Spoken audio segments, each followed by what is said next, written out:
एक भक्त ने पूछा, बाबा मैं सब कुछ सही से करती हूँ, रोज पूजा पाठ करती हूँ, फिर भी घर में बरकत नहीं है, धन नहीं टिकता, सदस्य बीमार रहते हैं। तो आज इन्हीं सवाल का जवाब मिलेगा भक्तों। घर के मंदिर में जलने वाले दीपक, घंटी रोज धोने वालों, गौर से सुन लो, वरना पूरा घर हो जाएगा बर्बाद। आप सभी का दिल से, आत्मा की गहराइयों से स्वागत है। दोस्तों, जीवन में चाहे कितनी भी मुश्किलें क्यों न आए, एक चीज कभी मत भूलिए, पूजा मंदिर में रखी घंटी, देवी देवताओं की मूर्तियां और जलते दीपक के साथ कुछ गलतियां ऐसी होती हैं जो अगर हो गईं तो किस्मत का पहिया उल्टा घूमने लगता है। ऐसा दुर्भाग्य आता है कि संभलना भी नामुमकिन हो जाता है। घर में बरकत रुक जाती है, खुशियां सूख जाती हैं और गरीबी ऐसे कदम जमा लेती है कि चाहकर भी हटती नहीं। भक्तों, हो सकता है आप भी अनजाने में वही गलतियां कर रहे हों। इसलिए पैसा पास टिकता नहीं, घर में अशांति रहती है और सफलता बस दूर से हाथ हिलाती है। हम बिना समझे, जाने अनजाने कुछ ऐसा कर बैठते हैं जो हमारे भाग्य का दरवाजा बंद कर देता है। और जब सब हाथ से निकल जाता है, तब हमारे पास रह जाता है सिर्फ पछतावा और ताने। लेकिन घबराइए मत। आज इस वीडियो में हम आपको पूजा मंदिर से जुड़ी वे रहस्यपूर्ण बातें बताएंगे, जिन्हें सुनकर आपका दिल खुद कहेगा, गुरुजी, आपने तो मेरी सोई किस्मत जगा दी। तो दोस्तों, इस वीडियो को अंत तक देखना, क्योंकि ये सिर्फ जानकारी नहीं, ये आपकी जिंदगी बदलने की कुंजी है। पूज्य गुरुजी ने कहा है, बहुत से लोग पवित्र वस्तुओं को धर्म का प्रतीक मानकर मंदिर में रख लेते हैं, लेकिन वहीं सबसे बड़ी गलती कर बैठते हैं। आज हम आपको विस्तार से बताएंगे पूजा मंदिर में कौन सी चीजें रखनी शुभ हैं और कौन सी अशुभ। दीपक कितने बजे जलाना चाहिए और जलाते समय कौन सा मंत्र बोलना चाहिए। घंटी कब बजानी है, सुबह या शाम और कितनी बार। शंख कब और कैसे बजाना चाहिए और बजाते समय किस मंत्र का जाप करना चाहिए। दीपक रोज धोना चाहिए या नहीं। मंदिर में कितनी मूर्तियां रखनी चाहिए और क्यों। ये 7-8 बातें छोटी लग सकती हैं, लेकिन इनका असर आपकी किस्मत पर सीधा पड़ता है। भक्तों, इस तरह की जानकारी आपको कहीं और नहीं मिलेगी, चाहे आप लाखों करोड़ों खर्च कर दें। हम अपने मन से कोई कहानी नहीं गढ़ते। ये सब ज्ञान है ज्योतिष शास्त्र, धर्मशास्त्र और ऋषिमुनियों की वाणी से लिया हुआ, जिसे हम आपके लिए आसान भाषा में लेकर आते हैं। और हां, एक भक्त ने हमसे पूछा था, गुरुजी, मैं रोज पूजा करता हूं, लेकिन फल क्यों नहीं मिलता, उल्टा नुकसान ही हो जाता है। इस वीडियो में मैं आपको इस रहस्य का भी जवाब दूंगा। दोस्तों, देखिए, हमारा काम है आपको सच्ची और सही सलाह देना। हम आपको जब भी कुछ बताते हैं, वो आपके भले के लिए होता है। अब इसे मानना या ना मानना, ये पूरी तरह आपकी मर्जी है। लेकिन भक्तों, एक बात दिल पर हाथ रखकर कहेंगे, अगर मान लोगे तो आपका बेड़ा पार हो जाएगा। इस वीडियो को अंत तक देखने के बाद आपको किसी भी तरह की परेशानी का सामना नहीं करना पड़ेगा। आगे आपकी समझ, आप खुद ही इतने बुद्धिमान हो कि सही गलत का फर्क जान सकते हो। तो चलिए भक्तों, बिना समय गवाए शुरू करते हैं आज का ये बेहद खास और जीवन बदलने वाला वीडियो। पूज्य गुरुजी कहते हैं, पूजा हमारे जीवन का अभिन्न हिस्सा है। हर कोई किसी ना किसी देवी देवता की आराधना करता है। कोई मां दुर्गा के चरणों में शीश झुकाता है, तो कोई भगवान विष्णु के नाम का स्मरण करता है। और हां, उनकी पूजा का फल भी मिलता है। लेकिन क्या आप जानते हैं, छोटी छोटी अनजानी गलतियां ही उस फल को रोक देती हैं। ये गलतियां इतनी मामूली लगती हैं कि हम इन्हें नजरअंदाज कर देते हैं, लेकिन शास्त्रों में साफ लिखा है, पूजा में पूर्ण फल पाना है तो इन बातों का ध्यान रखना जरूरी है। आज हम बात करेंगे घर के मंदिर में दीपक और घंटी के सही उपयोग के बारे में। क्या दीपक को रोज धोना चाहिए या हफ्ते में 1-2 बार? धातु का दिया हो तो कब और कैसे साफ करना चाहिए? मिट्टी के दीपक का सही समय और सही अवसर कौन से हैं? मंदिर में किस प्रकार की घंटी का उपयोग सबसे शुभ माना जाता है? घंटी कब बजानी है, कितनी बार बजानी है और क्या शाम की पूजा में घंटी बजाना उचित है? इन सभी सवालों के जवाब आपको आज के इस वीडियो में मिलेंगे। भक्तों, एक बात याद रखिए, अधूरी जानकारी कभी कभी नुकसानदेह साबित होती है, इसलिए इस वीडियो को अंत तक देखना जरूरी है। कुछ लोग होते हैं जो वीडियो को इधर उधर से काटकर देखते हैं, बीच से स्किप करते हैं और फिर कहते हैं कि जीवन में सफलता क्यों नहीं मिल रही। अरे, जब ज्ञान ही आधा अधूरा ले रहे हो तो फल पूरा कैसे मिलेगा? और सच कहूं तो कई लोग तो नाच गाने और अर्धनग्नता वाले वीडियो पूरे देख लेते हैं, लाइक भी करते हैं, सब्सक्राइब भी करते हैं, लेकिन जब हम आपके भले के लिए ज्ञान की बात करते हैं तो आधा छोड़कर चले जाते हैं। फिर शिकायत करते हैं कि जीवन में अंधकार क्यों है। भक्तों, ये ज्ञान आपको कहीं और नहीं मिलेगा, ना किताबों में इतनी साफ भाषा में, ना किसी पंडित से मुफ्त में। तो इसे छोड़ना अपने जीवन की बरकत छोड़ने के बराबर है। अब फैसला आपका है, देखो या अनदेखा करो, लेकिन जो देखेंगे और समझेंगे उनका कल जरूर उज्जवल होगा। तो चलिए भक्तों, बिना और सफाई दिए शुरू करते हैं आज का ये पवित्र और जीवन परिवर्तनकारी सफर। भक्तों, सबसे पहले बात करते हैं मिट्टी के दिए की। ये साधारण सा दिखने वाला दिया वास्तव में शुभता और पवित्रता का प्रतीक है। दिवाली हो, कोई धार्मिक पर्व हो या फिर कोई बड़ा अनुष्ठान, मिट्टी का दिया जलाने का अपना ही महत्व है।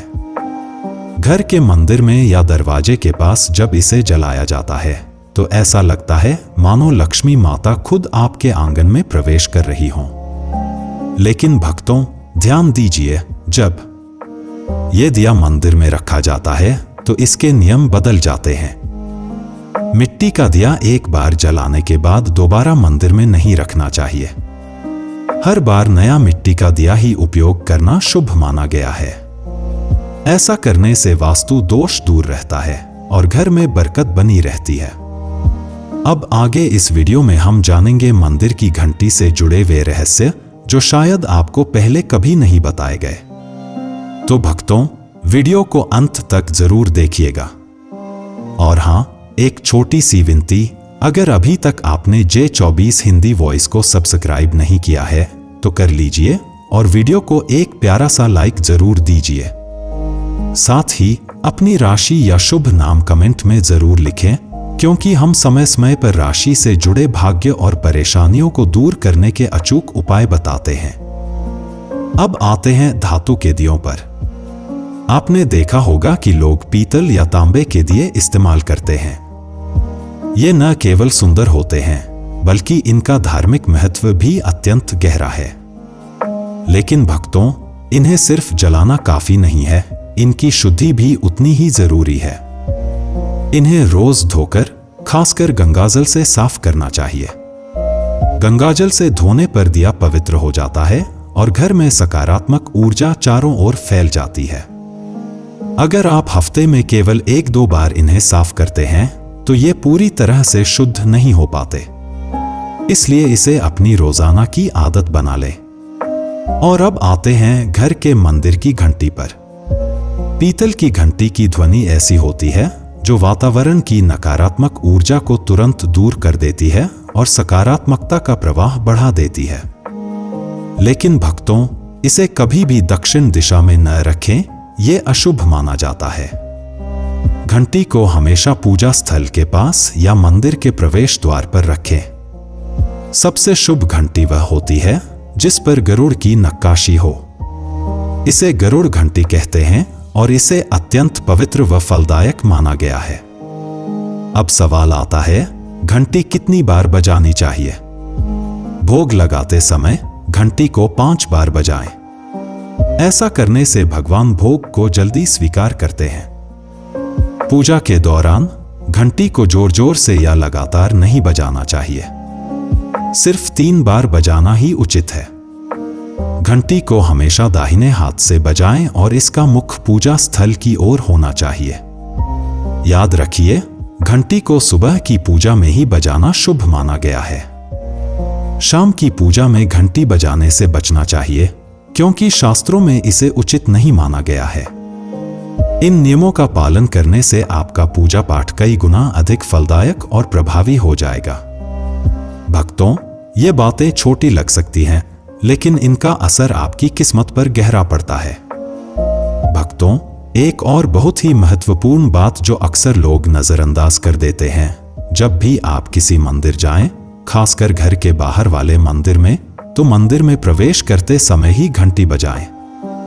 मंदिर से बाहर निकलते समय घंटी बजाने की कोई आवश्यकता नहीं होती। जब आप घंटी बजाते हैं तो यह सिर्फ आवाज नहीं होती, यह भगवान को दिया गया संकेत होता है, प्रभु, मैं आपके द्वार पर आ चुका हूं, आपकी शरण में हूं। एक बार घंटी बजाने का मतलब है कि आपने भगवान के दरबार में प्रवेश कर लिया है और पूजा आरंभ कर रहे हैं। 2 बार घंटी बजाने का अर्थ है कि आप अपनी प्रार्थना, अपने मन की बात सीधे भगवान के समक्ष रख रहे हैं। अब भक्तों, हम आपको कुछ ऐसी बातें बताने जा रहे हैं जिन्हें शायद आपको कोई ना बताए, इसलिए इन बातों को ध्यान से सुनिए, क्योंकि ये आपके पूजा पाठ को और भी अधिक फलदायी बना सकती हैं। लेकिन उससे पहले, अगर आपने अभी तक कमेंट बॉक्स में जय माता लक्ष्मी नहीं लिखा है तो जरूर लिख दीजिए। आपके ये शब्द हमें आशीर्वाद जैसे लगते हैं, और जब आप वीडियो को लाइक करते हैं तो हमारा मनोबल बढ़ता है। यही उत्साह हमें आपके लिए और भी मूल्यवान और आध्यात्मिक जानकारी लाने की प्रेरणा देता है। अब आइए जानते हैं पूजा मंदिर के कुछ आवश्यक नियम। पूजा करते समय आपका मुख हमेशा पूर्व दिशा की ओर होना चाहिए।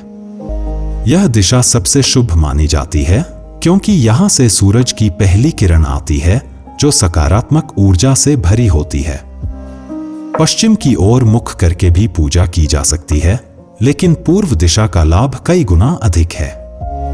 घर की सीढ़ियों के पास पूजा घर बनाना अशुभ माना गया है, क्योंकि वहां नकारात्मक ऊर्जा का प्रवाह अधिक होता है। भगवान का आसन हमेशा आपके आसन से ऊंचा होना चाहिए, कम से कम 10 इंच ऊंचा। भगवान की प्रतिमा को सीधे जमीन पर रखना अशुभ माना जाता है। ऊंचा आसन पूजा स्थल में सकारात्मकता और ऊर्जावान माहौल बनाए रखता है। पूजा करते समय हमेशा चटाई या आसन पर बैठें। यह न केवल आरामदायक है, बल्कि ध्यान और श्रद्धा को भी स्थिर रखता है। ध्यान दें कि आपका आसन भगवान के आसन से ऊंचा न हो, इससे भगवान के प्रति आदर और विनम्रता बनी रहती है। भक्तों, अगली बात बेहद जरूरी है, पूजा घर में कभी भी सड़े बासी या मुरझाए हुए फूल न रखें। मुरझाए फूल पूजा में अशुभ माने जाते हैं, क्योंकि वे नकारात्मक ऊर्जा को बढ़ाते हैं। हमेशा ताजे, सुगंधित और खिले हुए फूल ही भगवान को अर्पित करें। जब फूल मुरझा जाएं या काले पड़ जाएं, तो उन्हें सम्मान पूर्वक मिट्टी में दबा दें। इससे नकारात्मक ऊर्जा दूर होती है और आपके घर में पवित्रता बनी रहती है। भक्तों, एक और महत्वपूर्ण नियम, जिस कमरे में आप सोते हैं उसमें घर का मंदिर नहीं बनाना चाहिए। यदि परिस्थिति के कारण आपको अपने सोने के कमरे में ही मंदिर रखना पड़े, तो रात को मंदिर को ढक दें या उस पर पर्दा डाल दें। इससे रात के समय मंदिर से निकलने वाली ऊर्जा आपके विश्राम को प्रभावित नहीं करेगी। ऐसा करने से घर में शांति और आपकी पूजा में एकाग्रता बनी रहती है। अब एक और विशेष बात, भक्तों, कभी भी काले कपड़े पहनकर पूजा न करें। सनातन परंपरा में माना जाता है कि काले वस्त्र मन में भारीपन और नकारात्मक भाव लाते हैं, जो पूजा की ऊर्जा को कमजोर कर देते हैं। हमेशा शुभ और हल्के रंग के वस्त्र पहनें, ताकि मन में शांति, पवित्रता और सकारात्मकता बनी रहे। चलिए अब जानते हैं घर के पूजा मंदिर में किन चीजों को नहीं रखना चाहिए। भक्तों, किसी भी देवी देवता की एक ही तस्वीर या मूर्ति रखें। एक से अधिक तस्वीरें ऊर्जा का संतुलन बिगाड़ सकती हैं और पूजा का प्रभाव कम कर सकती हैं। एक ही रूप को स्थान दें ताकि भगवान की ऊर्जा पूरे मन से आपके जीवन में प्रवाहित हो। घर में शिवलिंग रखना अत्यंत पवित्र माना जाता है, लेकिन इसे सही दिशा में रखें। हमेशा उत्तर या पूर्व दिशा में रखें और स्वच्छ स्थान पर ही स्थापना करें। इसे शोरगुल या गंदे स्थान पर कभी न रखें। भगवान की टूटी हुई मूर्तियां या फटी तस्वीरें पूजा स्थान से तुरंत हटा दें। टूटी मूर्ति पवित्रता को कम करती है और सकारात्मक ऊर्जा के प्रवाह में बाधा डालती है। इसे शास्त्र सम्मत तरीके से त्याग दें। शंख भगवान की कृपा का प्रतीक है। गोमती चक्र से घर में समृद्धि आती है और जल से वातावरण शुद्ध होता है। जल को रोज बदलें और इन पवित्र वस्तुओं को हमेशा साफ रखें। रोज पूजा स्थल की सफाई करें। गंदगी से नकारात्मक ऊर्जा आती है और ध्यान भंग होता है। स्थान को सुंदर, सुव्यवस्थित और सुगंधित रखें ताकि मन सहज रूप से भगवान में लग सके। भक्तों, अब आइए जानें कि हमारे घर के पूजा मंदिर से जुड़े कुछ ऐसे नियम जिन्हें मानना बेहद जरूरी है। सबसे पहले, पूजा स्थान हमेशा घर के शांत और पवित्र कोने में होना चाहिए और अगर वह उत्तर पूर्व दिशा में हो तो सबसे उत्तम है। यह दिशा घर में सकारात्मक ऊर्जा का संचार करती है और आपकी पूजा को और प्रभावशाली बनाती है। ध्यान रहे, पूजा स्थल कभी बेडरूम या रसोई के पास न हो। ये स्थान दैनिक कार्य और हलचल से भरे होते हैं, जहां नकारात्मक ऊर्जा भी पनप सकती है। मंदिर के आसपास का वातावरण हमेशा साफ सुथरा और सुव्यवस्थित रखें ताकि आपका मन पूजा में एकाग्र हो सके। भक्तों, अब बात करते हैं दीपक और उनसे जुड़े महत्वपूर्ण नियमों की। दीपक जलाना सिर्फ एक परंपरा नहीं, बल्कि यह भगवान के आशीर्वाद और कृपा का प्रकाश है जो आपके घर और जीवन में उजाला भर देता है। दीपक को हमेशा भगवान की मूर्ति के सामने रखें ताकि उसकी रोशनी सीधे भगवान तक पहुंचे और आपके पूजा स्थल को पवित्रता से भर दे। याद रहे, टूटा हुआ दीपक कभी ना जलाए और पूजा के समय एक साथ 2 दीपक, खासकर तेल और घी के, भी ना जलाए, क्योंकि दोनों की ऊर्जा अलग होती है और गलत तरीके से जलाने से पूजा की शक्ति कम हो सकती है। वास्तु के अनुसार घी का दीपक बाईं ओर और तेल का दीपक दाईं ओर रखना शुभ होता है। लेकिन ध्यान रहे, दीपक कभी भी पश्चिम दिशा में न रखें। दीपक के लिए उत्तर या पूर्व दिशा सबसे अच्छी मानी जाती है। साथ ही बत्ती का मुंह भी हमेशा इन दिशाओं की ओर होना चाहिए ताकि सकारात्मक ऊर्जा का प्रवाह और अधिक बढ़ सके। घी के दीपक में रुई की बत्ती और तेल के दीपक में लाल मौली की बत्ती का प्रयोग करें। रुई की बत्ती से प्रकाश स्थिर और शुद्ध होता है, जबकि लाल मौली वाली बत्ती से वातावरण में शुभ ऊर्जा का संचार होता है। नवरात्रि या विशेष अवसरों पर मां दुर्गा और मां लक्ष्मी के सामने गोल बत्ती का दीपक न जलाएं, क्योंकि इसे अशुभ माना जाता है। और एक नियम और याद रखें, घी का दीपक जलाने के तुरंत बाद तेल का दीपक न जलाएं। इनके बीच थोड़ा अंतर रखें ताकि वातावरण में संतुलन और पवित्रता बनी रहे। इन छोटे छोटे नियमों का पालन न सिर्फ आपके घर में शांति और समृद्धि बनाए रखेगा, बल्कि आपकी पूजा को भी अधिक फलदायी बना देगा। भक्तों, अब छठवीं बात ध्यान से सुनिए। दीपक हमेशा उसी समय जलाना चाहिए जब भगवान जाग रहे हों, जैसे सुबह के शांत और पवित्र समय में जब पहली किरणें धरती को छूती हैं, उस समय पूजा करते हुए दीपक जलाएं। फिर शाम को आरती के समय जब दिन की थकान ढल रही हो और वातावरण शांत हो रहा हो, उस समय का दीपक वातावरण को और भी पवित्र कर देता है। ये दोनों समय सिर्फ पूजा के लिए ही नहीं, बल्कि ध्यान और आत्मिक ऊर्जा को महसूस करने के लिए भी सर्वश्रेष्ठ होते हैं। इन पलों में दीपक जलाने से घर में सकारात्मक ऊर्जा का प्रवाह बढ़ता है और आपका मन भी निर्मल होता है। 7वीं बात, भक्तों, दीपक जलाना केवल धार्मिक नियम नहीं है। वास्तु शास्त्र और ज्योतिष शास्त्र में भी इसका गहरा महत्व बताया गया है।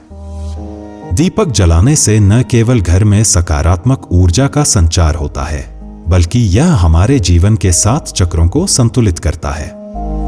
यह नकारात्मकता को दूर करके वातावरण को शुद्ध करता है और आपके मन को शांति प्रदान करता है। दीपक की हल्की स्थिर लौ। मानो भगवान का आशीर्वाद आपके जीवन को रोशन कर रही हो। इसलिए भक्तों, जब भी आप दीपक जलाएं, ऊपर बताए गए सभी नियमों का पालन जरूर करें। यही नियम आपके जीवन में भगवान की कृपा को स्थायी बनाएंगे और घर में सकारात्मकता का प्रवाह निरंतर बनाए रखेंगे। प्रिय भक्तों, अगर आपको यह ज्ञान और अनुभव अच्छा लगा हो तो कमेंट में जरूर बताएं। अगर आप माता लक्ष्मी के सच्चे भक्त हैं, उनका प्रेम, आशीर्वाद और सदा आपके घर में वास चाहते हैं, तो इस वीडियो को दिल से लाइक करें, हमारे चैनल को सब्सक्राइब करें और कमेंट में जय लक्ष्मी माता जरूर लिखें। याद रखें, ये बातें जनरुचि को ध्यान में रखते हुए साझा की गई हैं। ज्योतिष और धर्म के उपाय अपनी आस्था और विश्वास के साथ अपनाएं। हमारा उद्देश्य आपको सही दिशा और बेहतर सलाह देना है, कोई दावा करना नहीं। दोस्तों, अगर यह वीडियो आपको पसंद आया हो तो इसे जरूर लाइक और सब्सक्राइब करें। धन्यवाद और माता लक्ष्मी की कृपा सदा आप पर बनी रहे।